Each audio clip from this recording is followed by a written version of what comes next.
That's looking really good and pretty. I like how pretty it all looks at the end. Want to taste pretty too, though. Is that a thing? I just made it one.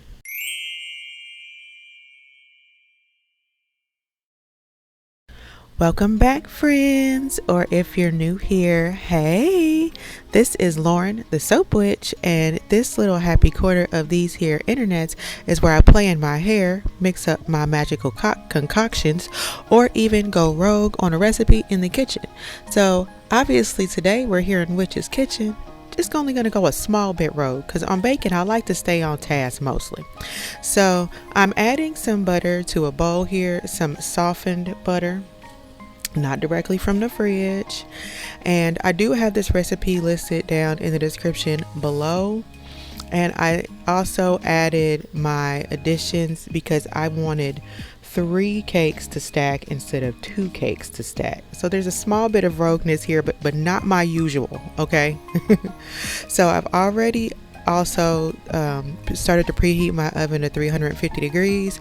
It also does say to oil your pans beforehand, but I'll never do that. I always do it right beforehand because I wouldn't be me if I did something else. So you're gonna cream the butter and sugar together. I didn't mention that I was putting sugar in here, but you saw me do that. Okay, so you're gonna cream that together until it looks very crumbly like. So we're not there yet, and it makes a bit of a mess. Also, I should have done it in a bigger bowl, which I will transfer it over. Oopsie. So we be going rogue even when I ain't trying to. Okay, so it's starting to look very crumbly here. We're getting right on to where I want it to be. This cake was from my oldest son's birthday. He always wants red velvet. This particular red velvet, I'm fond of it myself, actually. That's me scooping into the bowl it should have been in, the bigger bowl. So yeah, he's spoiled. Both my boys are spoiled, and so I make them whatever cake they want for their birthday, but this is what he always wants. It makes a nice dense solid, I don't know, I will tell you about the texture. It's not quite a pound cake, but I don't know, it's nice and thick and heavy like that, and I'm a fan. So you're adding 1 egg at a time and mixing it in to the creamed butter and sugar mixture very thoroughly, going in with another egg. More mixing. We like mixing. Mixing is good stuff. And you can see the consistency, how it's gonna change as we add the eggs and get to the mixing. So our final egg and more mixing. So it's smoothed out pretty nicely. Just making sure everything is fully incorporated before we move on to the next step, friends. It also says to add a table of sifted cocoa powder to your prepared pan if you want to. I'll never do that neither. So I'm adding olive oil. The recipe, I think, actually says vegetable oil, but I have olive oil, so that's what I used.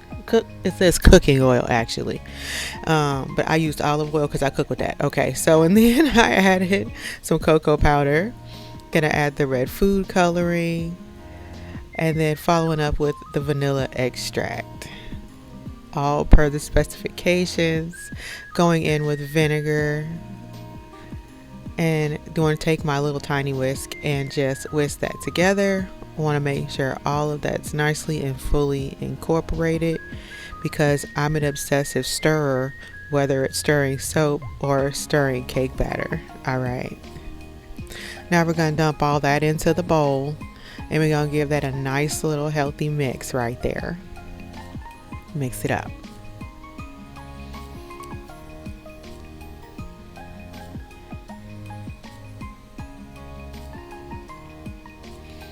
And it's starting to look real pretty right here. Nice, pretty concoction. Not the soap kind though. Okay. So, gotten that all nicely done, we're going to add some all-purpose flour. I'm putting it through the sifter because it says to. So I'm just going to keep dumping all this flour that it says to on this recipe here. More flour. Lots of flour. Can you have too much flour? Yes, you can. Follow the recipe. Okay. Going in with baking soda next. just a littlest bit. One more for the road, two more for the road. When are we gonna get on the road? Okay, salt. Salt is next. I never understood salt and baking, but it does make a difference, that little bit. Okay, and so then I just taking that tiny spoon and just pushing this all through my sifter, which I was feeling like maybe I bit off more than I could chew, but we got it done, friends. That's what matters, is that we got it done. By we, I mean I. And pushing it all through the little sifter until it's all done. Alrighty then. Now I'm going to measure out my buttermilk. The buttermilk makes such a lovely difference. And then you're going to add half of the flour mixture into the wet mixture, and then half of the buttermilk on top of that. And then we're going in with our trusty mixer, and we're going to combine that nicely.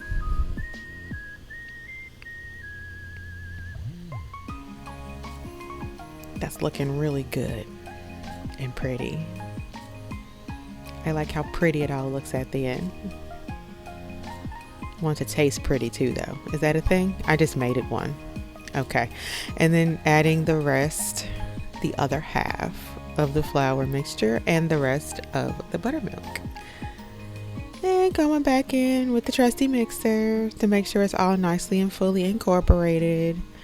This cake always feels like it is so many steps, and it kind of is, but I just feel like it's worth every single step. That's all I'm saying. That's all I'm saying. So you will not see me put together the cream cheese frosting here because life got a hold of me and I was cooking like 7 other dishes because my spoiled child requested it. So this is me just taking some cooking spray and spraying the pan. That's all. So the difference in what I do for my frosting is that I do 16 ounces instead of 14 because I'm not wasting the whole package of cream cheese. And I like it better. So this is pretty much the end here. I bake it, I take it out, and then it gets frosted at some point. I hope you like what you saw here, friends. I do really love and thoroughly enjoy cooking. If you enjoyed this video and really appreciate my special brand of sorcery that I bring to these here internets, go ahead and subscribe and like this video. I hope you have a magical day, friends. I know I plan to. Thank you so much for watching, and I will see you in the next video. Bye.